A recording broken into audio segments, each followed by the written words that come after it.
Welcome to episode 3 of The Portrait Guy. This is a podcast recorded in front of a live audience where myself and a special guest engage in conversation and chat about their career and our lives whilst painting each other's portrait. Halfway through the podcast, we'll paint our own self-portrait. And then at the end of the podcast, we shall reveal our artwork to the audience. Tonight's special guest is comedian, actor and musician Nick Helm. All right, Nick. So the first task for this podcast is to put your hand in this little mug and we're going to decide which art form we're going to use, which art materials. You ready? Mm-hmm. Okay. What do I do? Just read it out? Just read it out, yeah, and see what we got. The Slactors, May 17th. Building. Other side. Oh, sorry. I mean, that was better than that. Sketching pencils. Ah! How do you feel about that? Fine. Okay, help yourself. I think we've got one each there, so take that. These are the right ones, yeah? Because our options were charcoal, watercolours, crayons. Yeah, we had the options. Options were acrylics, crayons, charcoal. This isn't like a high octane kind of thing, is it? No, this is going to be like quite a gentle thing. Yeah, yeah, absolutely. So just sort of like, just prepare yourselves, right? Yeah. I'm quite happy about pencils. I have to say, I don't want to. I'm not showing off anything, but I'm probably more comfortable with pencils than I'm with the second paint. one down, pencils. Yeah. Yeah, very. That's all right, isn't it?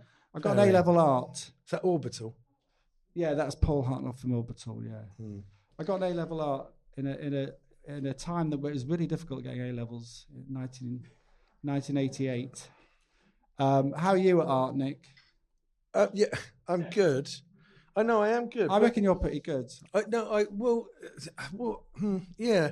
Interestingly, I mean, I was good at like all the creative stuff. Have we started? Are we drawing? Yeah, we have started. Are we drawing? And we yeah. get on our pencils and then basically this is it, right? You ask me questions and I draw. Yeah. And then you draw. Which is hard. And I found that quite difficult at first. I've finished. I was good at art, but I know everyone's got ADHD and everything like that, but I was good at art. But what I was always terrible at was the coursework, right?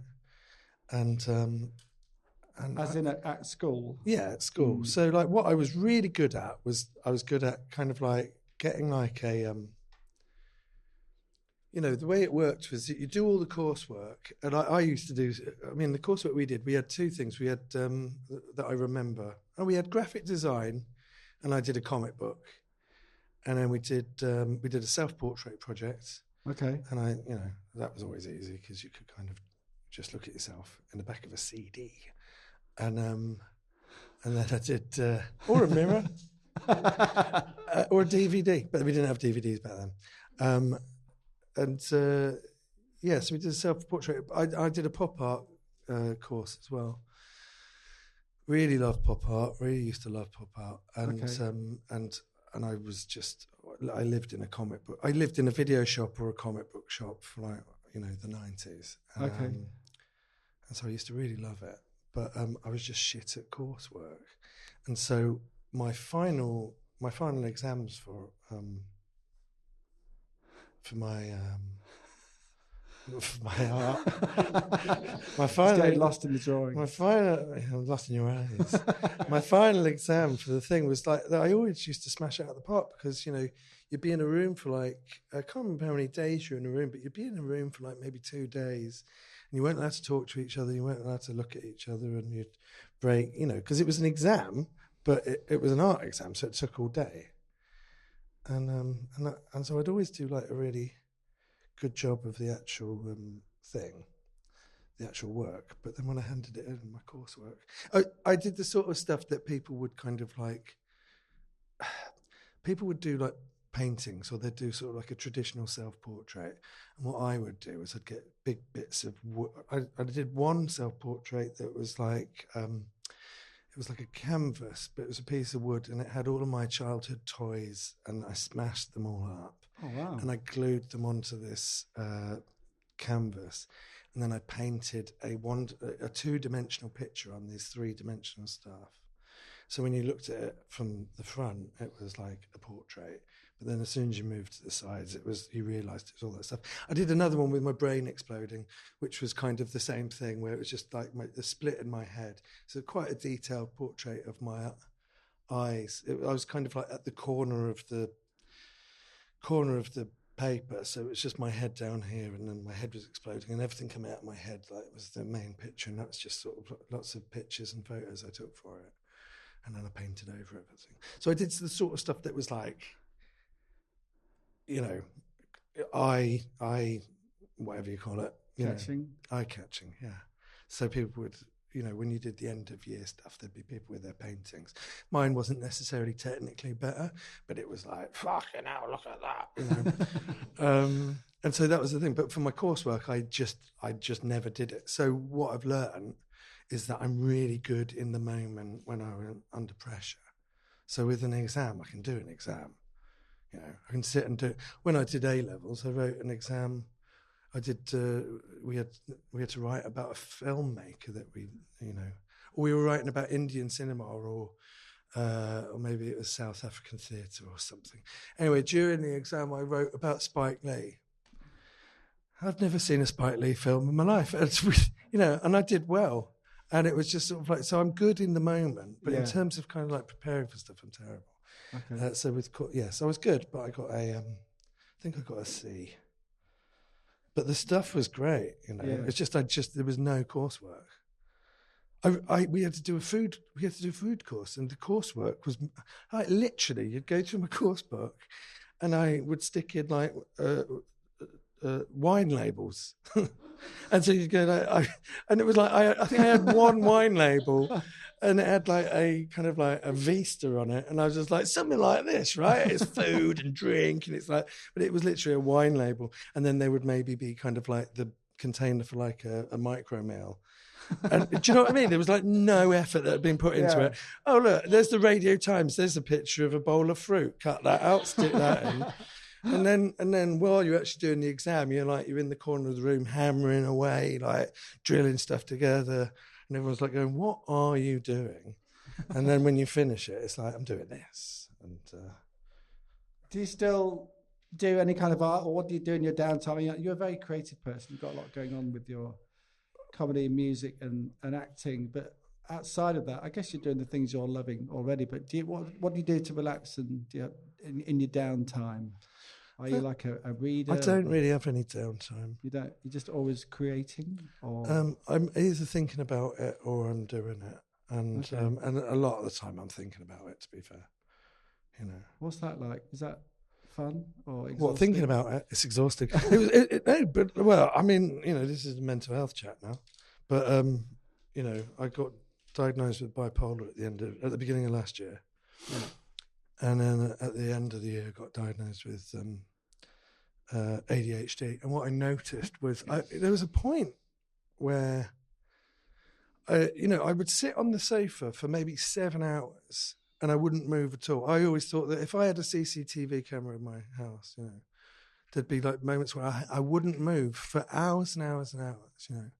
But in my head, I was just going on these absolute, like, these adventures and these tangents, and I would be literally playing films that I'm writing through, like, and I'd be like having, I was like equating it like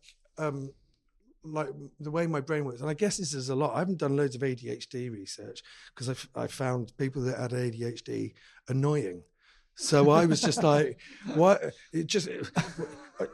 Grow up, guys. Everyone struggles. And then I was like, oh, I've got ADHD. Oh, right. That makes much more sense, right? So the way it was, it's like all of my thoughts are like a motorway that is just sort of like driving, and you're sat next to this roaring motorway, and every car is a thought, and all you're trying to do is grab hold of a thought, and you can't because it just goes by. And all of my thoughts are for songs and albums and films and plays and sitcoms and jokes and songs and poems and songs and, you know, and you can't grab hold of any of them because as soon as you kind of almost decide on one, another one comes along and does it. And so you just sat there, you end up just kind of like being absolutely paralyzed by it. And I'd just sit on my sofa for like hours. And at the end of the day, I'd be exhausted because my brain had been going on all of these kind of like I say, like amazing adventures, but also you'd just be like killing yourself because you couldn't do anything about it. And so creatively, I try and, you know, I said it on my little video that I did for you, but like creatively, it's kind of like I kind of get everything I want out of everything. I do. My dad paints and he plays guitar. And he's like pretty great at everything. But like, I mean, this is a really shit picture because I'm talking. You're going to have to do some talking in a minute. I've got to catch up. I mean, this is shit. Can I start again? This is very. I mean, can I? This is terrible. There's no going back, Nick.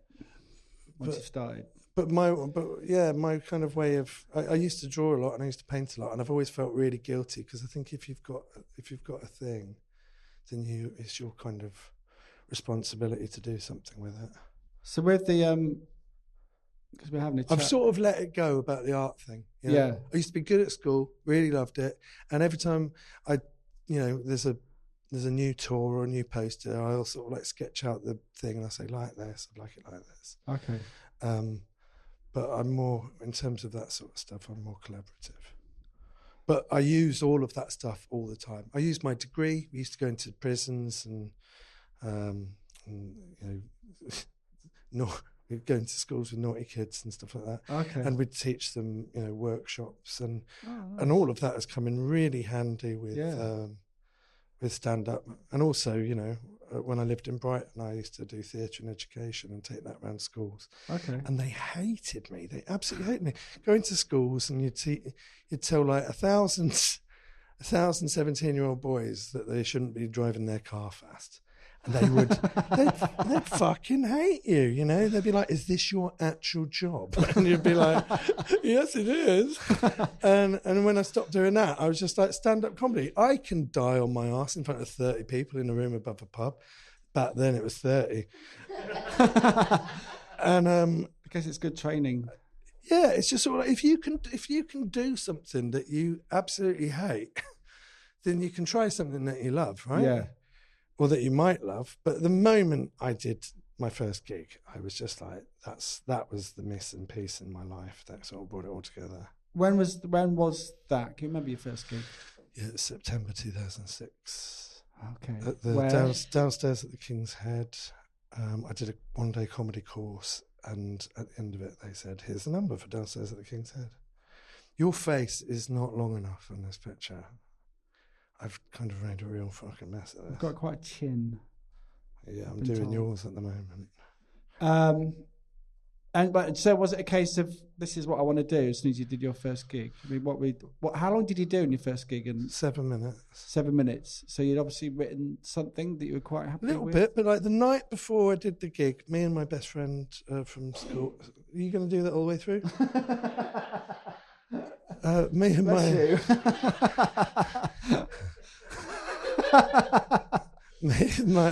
and my best mate had sat in a pub. No, we were all in a pub. I think Rocky Balboa had just been out at the cinema. Okay. And there was a guy next to me that was telling me why Rocky is racist. and I kind of like moved away. And then my mate Ed was there and we were talking about doing these shit one-liners. And we made each other laugh because afterwards, you know, we'd do a joke and then we'd go, wallop, after. And it was just really funny, you know. And then on the first day I did a gig, I did that and people quite liked it. And then that kind of turned into, you know, you're welcome and all that other stuff I did with one-liners. Yeah. And then that was like an idea that me and my mate had the night before my first gig. And like that became a catchphrase for me. That was like an identifying thing. Even if they didn't know my name, people would know that I did that. For good and for bad. Yeah, I think people hated it. I think the first time I saw you in Brighton was the venue's no longer there, or it's changed to the Walrus, whatever it was before that. It might have been the Jazz Rooms. or somewhere, but there was a regular comedy night. You did Charity Chuckle a couple of times as well, I think, with my friends, Kerry and Jim. Who I did. But yeah. Oh, Jim Holland? Yeah. Yeah. But first time I saw you... Kerry Herbert? Yes, Kerry Herbert and Jim Holland. Yeah. Whose dad is? I don't know. Frank Herbert. Is it? June. Oh, okay. He wrote June. Oh, really? Yeah. Okay. Did you know that? You didn't. Didn't. We're not laughing, you're learning. The first time I saw you was in that bar, and it was... This picture looks more like me. Does it? That sometimes happens. And that's okay, Nick. I'm quietly pleased with mine. I just think that we don't have an eraser, right? There's no eraser. So it's literally you make a line and then that's your line for life. That's it, yeah. It's very much like life. You can't go back. You can't erase the mistakes. It's quite profound, isn't it? Yeah, the first time I saw you, you did... I think I was the second... I was the second. Bad. What I have done is so bad. It's fine. It's never going to be as bad as My Girl Porter, so that's never going to be that bad. First time I saw you, I think I was second row, and there was a bit of a buzz about you at the time, and I thought, I'm going to go check this guy out, but I hadn't seen anything online. I just went in fresh face. I don't think the internet existed then. Right? Probably, maybe not. I mean, I wouldn't have been, maybe Facebook, not Instagram, but there certainly wasn't reels knocking about with comedians like there is now. You came on stage, and the whole energy of the room changed. It's like, wow, who's this guy? He came on, you're very loud and brash, and you pointed at someone right in their face, like going, where you're sat now in the front row, Nick he was basically almost touching you, pointing in the face, going, do you like jokes? Do you like jokes? Do you like jokes? That was your thing for a little while, wasn't it? I had and the person was being pointed at looked terrified. And then Nick he'd finish his, do you like jokes, do you like jokes? And then he'd sort of go back to the stage and go, good, because I've got 5 of the fuckers. And that was the start of your, which I loved. I like the start of my career, yeah. I love the fact that you were only promising 5 jokes. That was also, I found that really funny. But I instantly, I was like... What was weird about that was I'd do like an hour. And at the beginning of the hour, I'd go, do you like jokes, do you like jokes? And I'd go, I've got 5 of the whatever. And... cunts. But this is an art show, and then people would come up to me at the end of the thing. And they go, "That's amazing! You only had 5 jokes," and you kind of go, "No, I had an hour of jokes." You did an hour, yeah, you did an hour. But you say 5 minutes or 5 jokes, and people go, "Right, 5 jokes." That's what yeah. It was that. It was sort of the lowering of expectations that I was very drawn to at the start, and just your style. And then what really kind of, and we're talking about this in the restaurant before the podcast. What I found really intriguing is that I had a little chat with you afterwards. I was just starting to put comedy nights on myself, which I still do, and you've very kindly done quite a few for me over the years. To varying degrees of success. Yes. But I had a chat with you, and I found you completely the opposite. I found you quite shy at the time, and and it was that sort of opposite ends of the spectrum. It's like here's a guy on stage that's really loud and aggressive and quite brash, and then off stage very mild mannered and quiet and shy and almost like didn't really want to talk to me, which I get a lot for various reasons. I mean, we've got a member of the audience in here today. We booked you for a gig, Brighton Fringe, 2 years ago, I think. Where was that? It's across the road at We Value It, in this sort of had like a weird breakfast bar.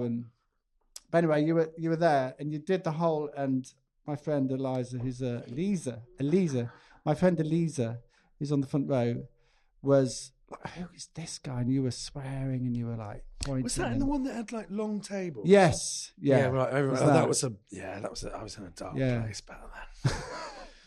And Eliza looked terrified. And then I bumped into you this week. I was running along the seafront, and you said, "Oh, I'm coming to the podcast." And I don't think you even knew who was going to be on the podcast. I said, "It's that guy that you found really scary." At the comedy night. Oh. No, I don't mind. Lots of people don't find me funny. They don't normally come to my shows and tell me to my face while I'm on stage, you know. It's fun, isn't it? Because the pressure's on me, right? Isn't it? But you're being cunty. So, that's fine. That went well, didn't it? Why did you do that? Why did you do that to me? Why did you? Like the story was, you did that gig, didn't you? You did loads of preamble to it. You were like, I don't even remember, about 2 years ago, we'll do a little walk down memory lane. 2 years ago, you had that gig that went really weird, didn't it? Because you were in a bad place. Anyway, I bumped into one of the audience members, said they're going to come and see the show tonight. I said, do you know who's on? They had no idea. I said, do you remember that comedian that you absolutely hated? Yes. He's going to be, well, I'll definitely be there because I've got something to tell him. Can you set it up for me, guy? Yes, I will.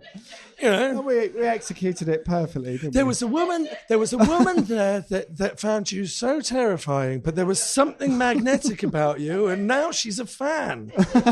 You know, that's how the story should fucking go, Guy. Gone. You piece of shit. But my point being, fuck off. My point being, we talked a bit about this in the restaurant, is so from that first gig, how long did it take you to find your place on stage in terms of your persona? Because you have got that persona. You have got that persona of being quite brash, but also quite different off stage. Well, that's my stage act. That's your stage act, which is yeah. fine. But I don't know any comedian that is the same on stage and off stage. Yeah. You know? I don't know. Like, even if it's a tweak, none of them are the same. Yeah. And I know loads of cunts that pretend to be nice on stage. And I was just like, well, I'm not going to pretend to be nice just so people will like me. Do you know what I mean? It's like, you know, so you're right not to like me, and you're right to not be repelled by me, because that's part of what I'm trying to do. What you're wrong with is just seeing it at face value and then making a decision and then sitting here with your arms folded. but no, you're right. That is an element of it. It's kind of like, I don't want people to sympathise with me, and I don't want people to like me. You know, that's not what I'm there for.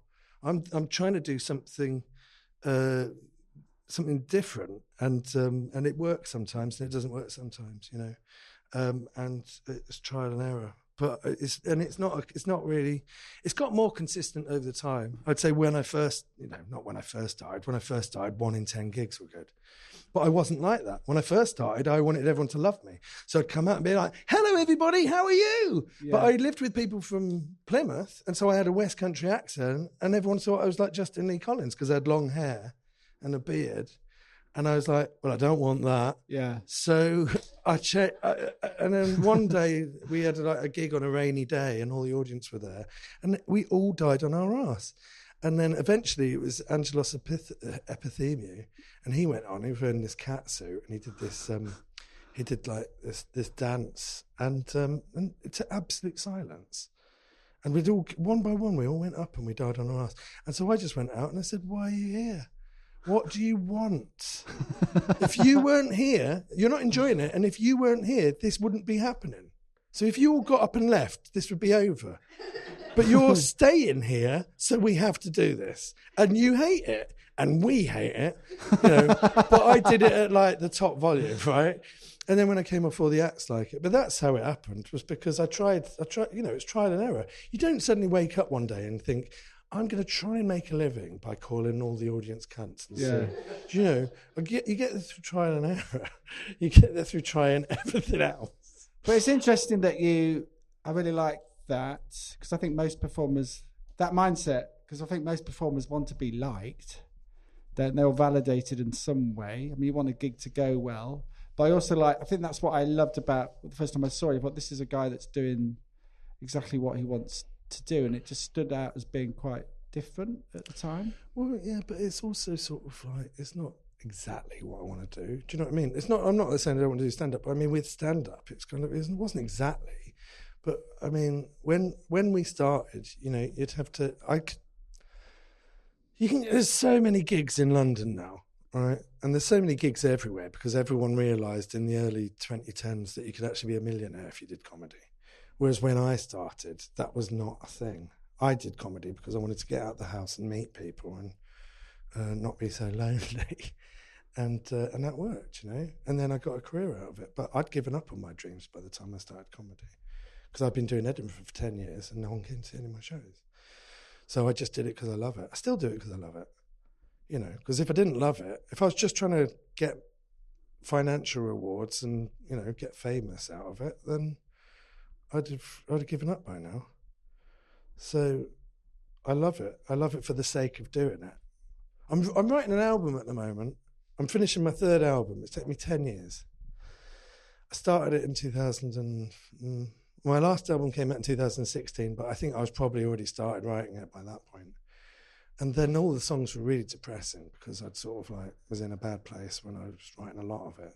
But the thing about stand-up is if you're in a bad place, you still have to work and you still have to write shows. I look back on the last few shows, not the last one, but the three before that, and they're so dark. But it was all I could manage. Yeah. And so you're kind of like doing the best out of the circumstances that you got. But, you know, with the album, it's kind of like, so the last few, so with music, I write 5 songs a show, and then eventually I take the best ones and it becomes an album. But I've done like 4 or 5 shows since then. So the album's 30 songs long. It's going to be a double album. Wow. No, that's not a good thing. I think no one wants to listen to 30 songs in a row. But if you split it in half, I think you could just about get away with maybe 2 15s. Okay. But the thing about it is, it's sort of like I've got to the point now where it's basically going to be my life work, right? And I'm kind of fully prepared for the fact that I'm the only person that might listen to it. Uh-huh. But because I'm at that point, now I'm in the I've got to finish it by the end of this month. But now I'm in the point where it's just sort of like, well, I'm going to cross the T's and dot the I's on this. I'm going to make it as perfect as I can, because if I'm the only person that's got to live with this for the rest of my life, then it's got to be perfect now. And I wouldn't say it's coming. I mean, it sounds like I'm a perfectionist, but I don't think it's coming from that. It's just coming from the fact that if at the end of the day, if it ends up just being for me, then it's got to be something that I love, right? Yeah. And so that's how I see what I do. Okay.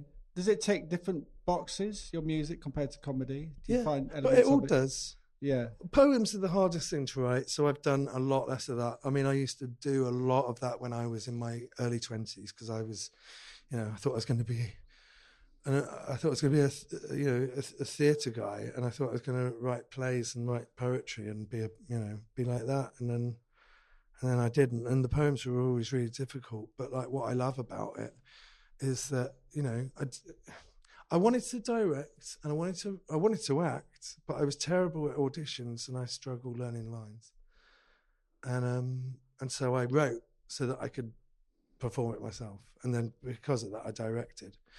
And I was in bands and stuff, but when I wrote theatre, you'd have to organise a bunch of people to do what you wanted them to do, which is basically like being in a band. Yeah. I did it and it was great. I loved it. But, you know, it takes a lot of work, doesn't it? And then eventually I did stand-up, and it was like, oh, right, it's basically you get all of the satisfaction out of doing theatre. All my plays were dark as well. They were really dark, but they weren't necessarily repellent, you know? but like, it's always been a part of me, because I feel like I've always, I mean, I thought I had depression all my life, right? But it turned out I was just misdiagnosed. I was bipolar. I was on like the wrong meds and everything like that. But I always dealt with my depression through creativity. So I almost saw it as like a blessing, which is all like, even if I'm depressed and I can't get out of bed and I'm kind of like, you know, immobile, then at least I can kind of like explore how I'm feeling with theatre or with comedy.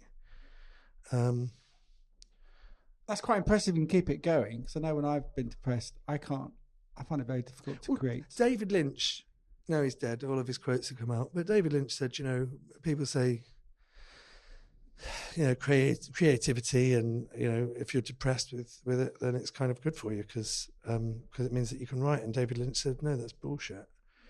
He said, it's, you know, And I'd done a lot of work when I'm depressed, but now I'm on the right meds. The depression is gone, and the bipolar meds, they've taken away my depression, and the ADHD has taken away my fuzziness. I've got so much clarity. You know, I can work every day. It's amazing. You know? Yeah. That's kind of its own thing, you know. That is great to hear. So what you were saying before, when you sort of I kind of lost my thread there.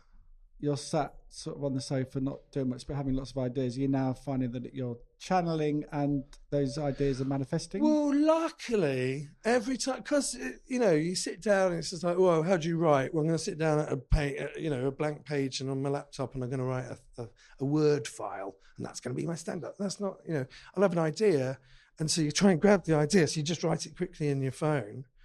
And then eventually, you know, you get to that project, and then you go, right, I'm going to pull up my notes for that, and you've written it. Yeah. You just need to thread it together. You know, I've got loads of projects like that where you've written it, but you just didn't realise you'd written it because you're doing it out of sequence, just idea by idea, over a period of, 10 months. But I suppose if you concentrated on one thing, you'd get it done super fast. But because I'm working on like with the album, I'm literally working on 30 songs at the same time, just pushing them all incrementally further and further. And now I've got 20 of them finished, and the last 10 are just kind of like tying up the knots. And then a couple of them I've got to write all the lyrics, but I've got all the music for them. But you were like saying that, do I like music? I like everything. I like doing that and then getting bored with that and then doing that and then getting bored with that and then doing that and then going around. And when I do a show, it kind of like leans into all of my interests. Steve Martin always said sort of like, work out what you're good at and do that. And so, I had to do a show because Sean Walsh dropped out at the last minute and I had to fill an hour. And so I took all of my poems and all of my songs that I'd written and a couple of routines. And I took them up to Shut Up. And I took them up to Edinburgh. We have that phone off, please. And that was it. But it was literally a collection of all my favourite things. Do you know what I mean? Yeah. And then that's what my first stand-up show was. Is that phone switched off? Thank you. I wasn't genuinely upset when I said. It's all part of the act. It's part of the act. Yeah. I'm letting you in behind the wizard's curtain there. So when you are, I'm glad things are better, Nick, with the meds and things. But when you're talking about doing those dark shows, are you? I'm proud of them. Yeah, I was going to say, so are you being quite authentic with where you're at that time when you're doing those kind of shows? Yeah. I'm talking about it. Yeah. But weirdly, fucking hell. I mean, my show in 2017. Oh man, I did a one-off show in Edinburgh in 2016, and it was the best. It's like the Tenacious D song. It was the best show I'd ever done, but no one had a record of it. Oh no! And then my tour show the next year was kind of like what I could piece together from memory, but it wasn't as good. But that show was about my deep, dark depression. I'd just come out of a long relationship. I thought I was rock bottom, but I wasn't. And so I wrote that show. And then the next show, was it the next? The next show was called Phoenix from the Flames. And I was in such a rush to tell everyone that I was all right again. Don't worry, Yeah. you can still hire me, I'm all right, because I told everyone I was mentally ill. And I felt like, that would have a negative effect. Does that have a negative effect in terms of promoters booking you? No. Or just I don't think so. The crowd? I don't think so, because your work stands for itself, right? Yeah. But so they booked me because I'm good. But that show was really dark. And then the next show was Phoenix from the Flames. And that was like me telling everyone I was fine. But I look at that show and I was more ill on that show than I was on the first show. Okay. And then the last show, the What Have We Become show was mid-pandemic. Peak breakdown. Go on tour because you got to make money. And that was it. And then my last show, Super Fun Good Time show, I started writing that. We put the tickets on sale in November, and I couldn't write it until mid-February. And the show was on March, And it literally, I took the medication on mid-February, and then I wrote the show in 4 weeks. Wow. And then I only knew I had a show on the first gig in Aberdeen. We had 3 gigs in Scotland, and then we had 2 weeks off for Easter, and then we did the rest of the tour. I did the 3. I thought, I'll do these 3 gigs in Scotland. That'll be like a warm-up, and then I'll rewrite the entire show in the 2 weeks. And on the first day in Aberdeen, that was the show. And on the second day in Edinburgh, that was the best show I've ever had. Ever, to the point where the cheer when I came back on stage, because I was taping it on my phone in my voice notes, we clipped out the cheer and we've put it as a sound effect on the album because it's my favourite gig. And then after that it was just like, I'll have 2 weeks off for Easter then because the show was written. But every show is different. Yeah. And I saw a little clip of you on Instagram. I think it was yesterday or the day before. You were talking about the craft. So in terms of the movie or the thing, the movie or the thing. No, the craft of comedy. Oh yeah, not the movie. So when are you constantly reevaluating shows and tweaking it and going away? And what's your sort of post gig ritual? I forget the gig. You just forget it. I forget the show. Oh, the gig or the what? Yeah, you mean you do the gig after a gig? Yeah, after a gig, you just forget it. I love the gig. I love the gigs, and I love kind of like gradually improving, and then not improving, and then having to solve that problem and working it out. And then sometimes some audiences love you and some audiences don't, but it'll be the same material. So you're constantly kind of like getting validation for something, but also getting the opposite of validation for the same thing. And so you just don't really know where to go, So you just have to kind of like go, well, that's my audience, and now I'm going to entertain those people, and it's welcome for anyone else to join in. Everyone's welcome. Yeah, I think you're all cunts. Do you know what I mean? Like, I've got an open policy for everyone. Like everyone's welcome, and I love how sort of like mixed my audience is. You get like teenagers coming in, it's their very first gig and they're being brought by their dads, and then you get people that are my parents' age and like people in their 80s that come and see me, and everyone gets something different. I'm really proud of that it's not like a young audience or whatever. It's a mixed audience. Yeah. And that's good, and it means a lot to me because it is a difficult act for a lot of people to understand or like. And when you get those people that really love it, of course it means a lot, But it doesn't hurt when people don't like it anymore. I completely understand it. And I often think, if I was in the audience watching me, what would I think? I think I might hate myself. But I don't have to watch it. And what's the process if you die on your arse? Which a lot of comedians naturally have to go through. What's the process after that? Has there been times when you wanted to give it up, or? I think every comedian is 3 bad gigs away from wanting to quit, and then you're 1 good gig away from just wanting to do it for the rest of your life again. And that's it's like windsurfing. Do you know what I mean? You're looking for the wind, and I've never windsurfed, but I imagine that's what it is. It's like flying a kite. Yeah, that makes sense. How are you getting on with your picture, by the way? I mean, what's happened here is I fucked the eyes up right at the beginning, and I've been wrestling with them to get it done. But the eyes are wrong. I'm happy with the hair. Jawline is almost there, and I'm disappointed with the eyes. The hair from my side is the most important bit. If you've got the hair right, I'm happy. Are you done? Are you finished? Can we move on? All I can do is like just keep fucking around with these eyes. Yeah. Yeah, I'm done. Right.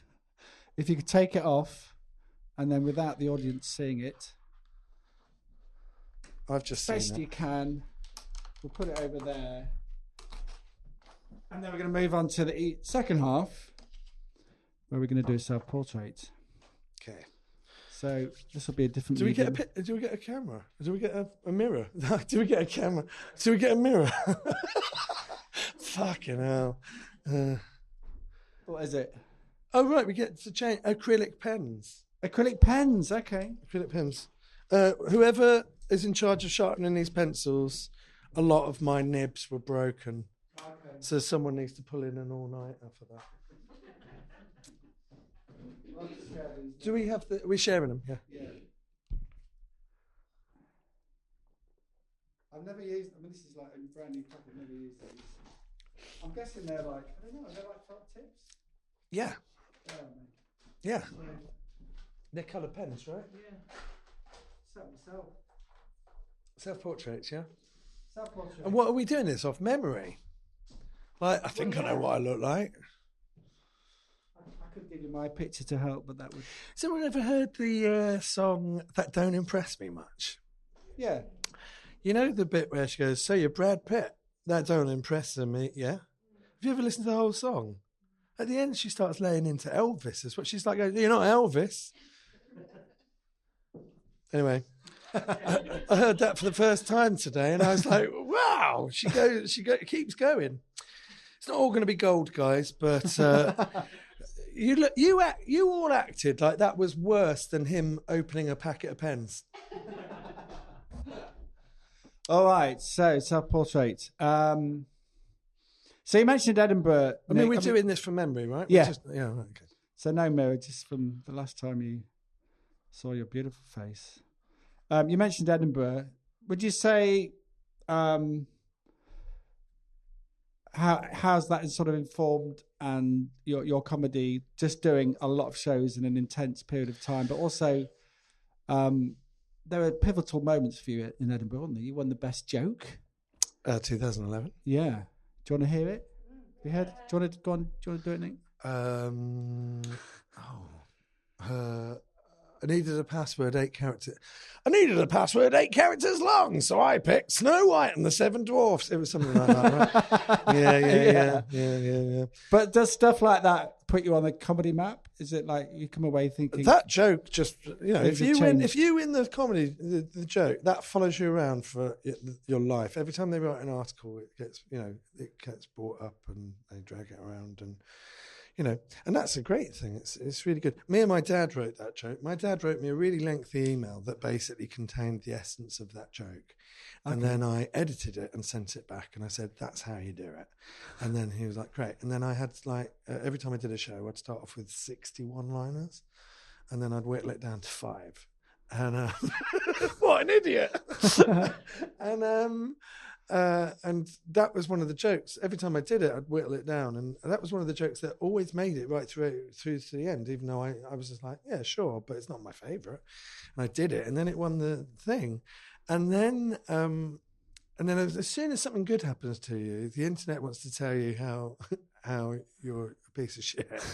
And I got these. This is 2011, so it wasn't even that advanced. But I got these messages that the best one was somebody wrote and they said, when I was young, I entered an egg and spoon race, but I cheated and I won. I wonder how you're feeling just about now. And it was like, you're like, so I don't know. It's like I didn't write the joke then, not, and my dad didn't write the joke. No one wrote the joke. Someone else had written the joke, and I had taken that joke and I'd stolen that joke and I'd put it in my show. And you kind of I got 5 one-liners in that show, 5 songs, 4 poems, audience participation, routines, stories, anecdotes. There's a whole kind of costumes. I had other musicians on stage with me that were characters. We filled the whole room full of smoke. It was an incredible show. Dare to Dream. It was an incredible show. Why would I steal one joke just to go, do you know what? I think I need that one more joke and I'm going to borrow it off. So it was just, people are mental. I don't think comedy works like that. I think there are people that steal jokes, but I think more often than not, it's just parallel thinking. Yeah.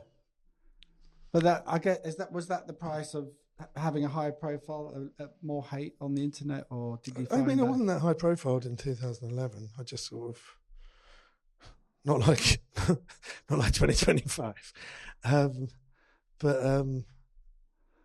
Yeah, I don't know. I just, maybe, I think people think that you're sort of privileged in some way, but I've just always tried to make it really clear. You don't have to like me, right? But if you want to do stand-up, you just do it. You know, you don't need to do a course. I did a course. I did a 1-day course, but there are 8-month courses or 8-week courses or whatever. There's loads of different courses out there, but you don't need to do a course. You can just find an open mic night and you can, get up on stage. And I always think that, if you get up on stage and you're rubbish, but you love it, then you can write jokes, But if you get up on stage and you hate it, but, then you're kind of fucked. But if you love it and you don't mind being on stage, then the act will form itself around you getting up on stage. So I think people see, stand-up comedians that are successful or whatever, that have won a Best Joke Award or whatever, and they'll think it's so somehow taking something, they're just like going, well, I never did that. So what? And it's like, it's a free party. Everyone's invited. Yeah. And if you're good, I think it's a fair system. I think if you're good, you get better and you improve, Yeah.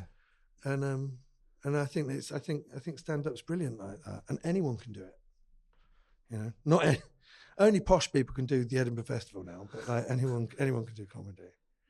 And what about your telly work? I love seeing you pop up on the telly, especially 8 out of 10 Cats, and your very special relationship with Susie Dent. Yeah. What's it like doing panel shows? Do you find that? I don't really do them. I did 8 out of 10 Cats early on, the like proper 8 out of 10 Cats. Yeah. Never really enjoyed it. My technique was basically Jimmy Carr came to me in 2010. Really loved the show, and got me to audition for 8, because you had to audition for 8 out of 10 Cats. I auditioned with Catherine Ryan, right? Okay. And you go into this room at the TV production company, and it's lunchtime, so everyone has to work in their lunchtime, and everyone comes in to watch 6 comedians that they've never heard of, like 6 new comedians that they've never heard of, struggle through. It's kind of like this environment, but you're trying to get on TV, and Jimmy Carr's there, right? And it went really badly. I had one joke that I absolutely loved that I said, but then everything else went kind of badly. And then they said, well, Nick's not good enough. And then Jimmy Carr said, well, he has to do it. Oh, really? So I did it. And that was really good. He gave me, I don't agree with a lot of stuff he says, but he really helped me, like he's one of those comedians that actually gives back, I'd say one of the best people that I know for that is Harry Hill. He's incredible. He's so generous. He's given me so much, and I love him, But Jimmy Carr helped me out, and then you do it. And so my technique of doing 8 or 10 Cats was like, I'll write 3. You get a pack. This is what we're going to talk about, and then you go through it. So I wrote 3 jokes for everything, and then if the first joke worked, I wouldn't do the others. And I'd wait until everyone else had spoken, because I didn't want to butt in. So I'd wait until everyone else had spoken, and then at the end of it, Jimmy would go, so Nick, what have you got? And then I would do my joke, and if it got a laugh, I would end it. And then if it didn't get a laugh, I'd do my next one. And then I'd talk as little as possible. Whereas Rob Beckett, his whole approach was the opposite, which is what he would just talk and talk and talk and talk. And then it would kind of like be, they'd go, the editors would go, that bit worked and that bit worked, and they'd put it together like that. And I would do the other end, because I would talk as little as possible, and I'd only say one thing. I think, the way, when you look at the way Rob Beckett used to do 8 out of 10 Cats, it's kind of, it's not how I would, it's not how I could do it. Yeah. But you look at it and you go, wow, okay, that's a way. Yeah. But then my way was valid as well, Yeah. But yeah, and then when it was 8, what's difficult about doing Countdown is, that bit, if you've seen 8 out of 10 Cats does Countdown, when they do the mascots at the beginning, that takes an hour, right? I'm not joking. It takes an hour, right? So if you're in Dictionary Corner, you've not got a mascot. You're sat there for an hour, right? And then after an hour in front of an audience, no one knows who you are. No one's there to see you. They're all Jimmy Carr fans, right? So you're there, and at the end of an hour of sat there doing nothing, Jimmy will go, have you got anything for us, Nick? And then I'll do a song, right? And you know, I'm not like saying I'm so good at it, but like Dictionary Corner is really, it's difficult. Yeah. So when you see new comedians on it, and some people struggle, you know, it's kind of like, yeah, it's fucking hard, you know. And do you find... I'm not like saying I'm so good at it and I make it look easy, but it's really difficult, yeah. And is there competitiveness amongst comedians in those panel shows, do you find? Well, I'd never done Mock the Week. I think Mock the Week is kind of famous for being a bit of a bun fight, or it used to be. And for that reason, I used to turn stuff like that down. Never really enjoyed panel shows, so I was just like, I'm not going to do them. That was my sort of decision early on. I do sort of regret it, because I probably would be quite good at panel shows now, but I didn't go for that. Okay. And I kind of was like, do you know what? Whenever I do 8 of 10 cats, then that will be special. Whenever I do Countdown, I never enjoyed the panel show. I want to talk about Uncle as well, Uh-huh. which is, I think, universally loved by people that watched it, and it sounded like an amazing thing to be part of. Yeah. How was that whole experience? I mean, I guess you know, you were doing some proper acting in that as well. Mm-hmm. And yeah, you seemed to, it came across as like you were really enjoying it and you were very proud of that show. Yeah, of course. I mean, I love it. I mean, me and Elliot, the kid, we're still friends now. I love him. He lives in Brighton. I love him. I think he's like one of the most talented people I've ever met. And yeah, I mean, I feel very protective of him. One day he took, I'm not going to say that, it's private, but it was about how great I am. But oh God, I love him so much. And the whole cast were great. You know, we'd have people like Brett Goldstein on. Brett Goldstein, you know, he's very busy now. Yeah, but he's done well. But every time Daniel Lawrence Taylor is basically the greatest person on the planet. And whenever because basically everyone else was a proper actor. And I was this guy that basically won the lottery, who had done a show in Edinburgh in front of 70 people every day for a month, which is no one. Because now if you want to be on TV, you've got to have like 100,000 followers on Instagram. But back then, you could just get on TV by making 70 people laugh every day for 25 days in a row, and they'd go, there you go, you're on telly now, right? And so all of the actors, I kind of felt like, I don't feel like I had an insecurity problem. I felt like there was a genuine thing where the actors kind of were a bit like, oh, right, you know, you've kind of won the lottery. But what would happen is you'd get these guest stars that would come on, and then there'd be all of the other people on set, and then there'd be me and the kid, and I'd be wearing my camouflage duffel coat, and then the kid would be wearing his school uniform, and we'd be sat on a sofa together that was like too low with our knees up by our chins, and then you'd get an actor come in and look down at us and go, oh, and then walk off, and we just got lumped together the whole time. Yeah. You know, I don't know, you're probably going to cut this out, but when we did the pilot, it was 2012, so everyone was really cool with the kid. But then that Christmas was when all the Jimmy Savile stuff came out. And so the guidelines on how you were meant to treat kids and behave around kids on set just completely changed. So when we did the series, everyone just blanked the kid. You know, people were kind of like, no, it's not worth my life. It's not worth my career. I'm not going to look at the kid, not going to talk to the kid, do all that. So it'd be like it would just be me and the kid for a lot of it. God. And you know what? I loved it. Love it. But and you get Brett Goldstein on and you get Daniel Lawrence Taylor, and it would be the highlight of the shoot, because you'd have like 5 or 6 days dotted around where you just hang out with your mate. It was just brilliant. Everything about him. Daisy's incredible. Con O'Neill's incredible. You know, everyone involved in it is incredible. Lila and Oliver, who wrote it and directed it, you know, they're incredible. Everything was incredible. The fact that it was about an out-of-work actor and they made it about an out-of-work musician just so that I could write songs was incredible. You know, I got to contribute to it, creative, everything about it. It's, you know, that, my first album and my short film Elephant that got BAFTA nominated, those are my 3 things that I'm the most proud of. And that, and being able to pay my bills. Yeah. Those are the things. You're talking about the BAFTA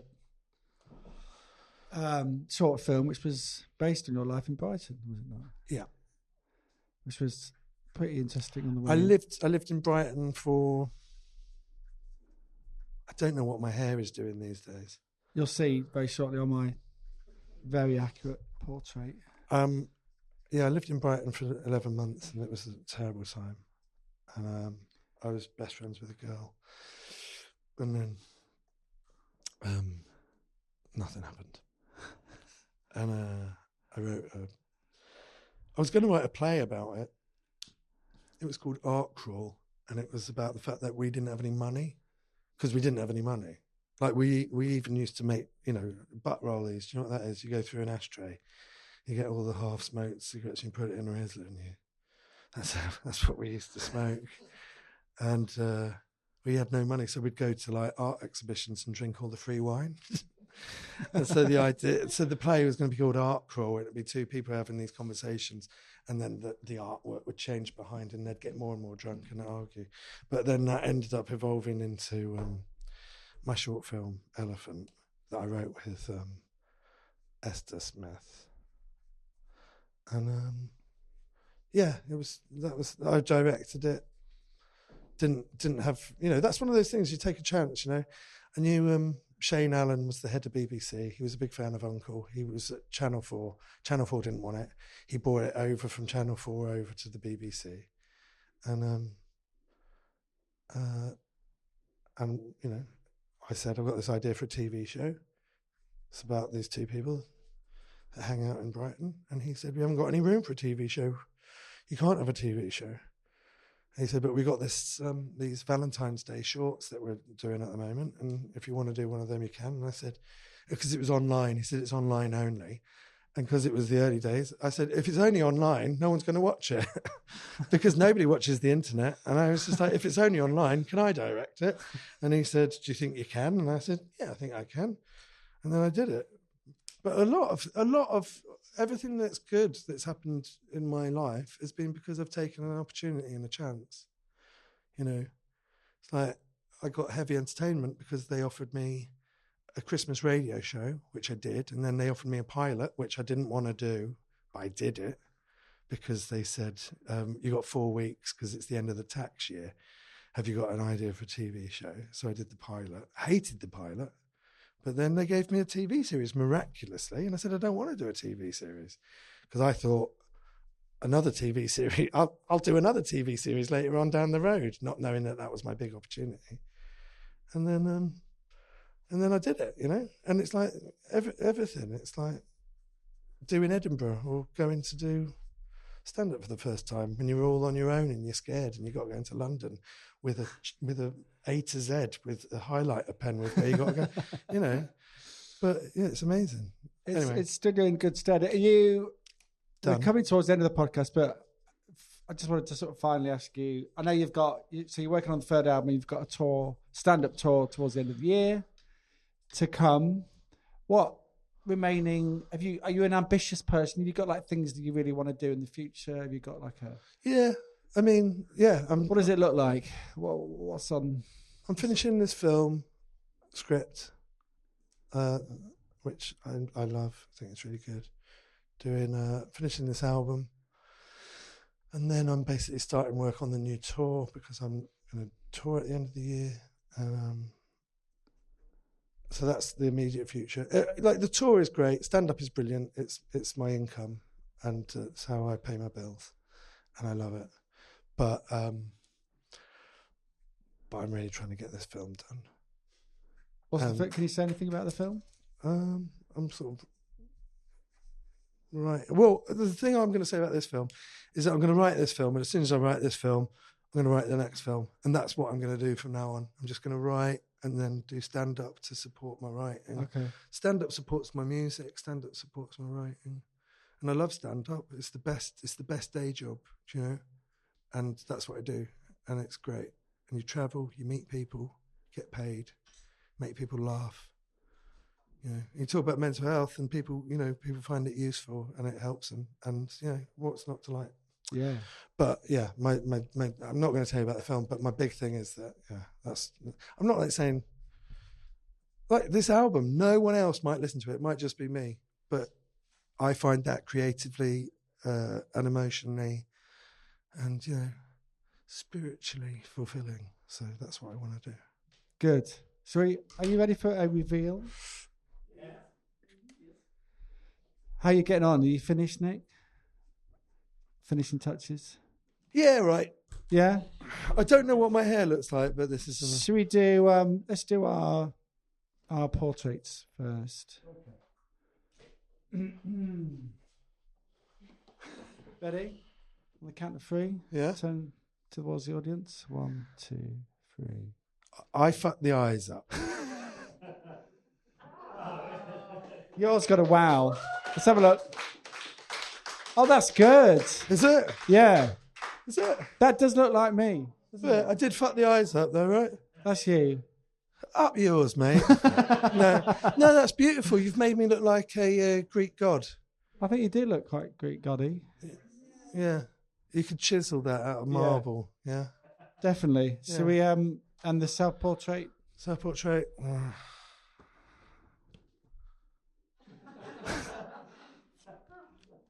Again, good. Yeah. We didn't have a mirror. A ripple of applause. Nick, it's been lovely spending time with you. Thank you so much for coming down from London to spend time with our lovely little theatre here at the Actors in Brighton. You're very welcome. I really enjoyed it. Good. It's nice. It's nice drawing, isn't it? It is. Thank you for coming down. It's been great hanging out, having food with you and painting. And these acrylic pens are amazing, right? They are amazing, because you can colour over stuff that you've already done. Yeah, it's the first time I've ever used acrylic pens, and it's a game changer. Look at the different shades of purple I've used there. Yeah, really. It's quite. So, yeah, we're going to round it off there. Ladies and gents, can we give up for our guest tonight, Nick Helm? Thanks, guys. Thanks. Thank you to our sponsors, Dental Health Spa, Indian Summer Restaurant, number 124 Guest House Hotel, and the Grand Hotel.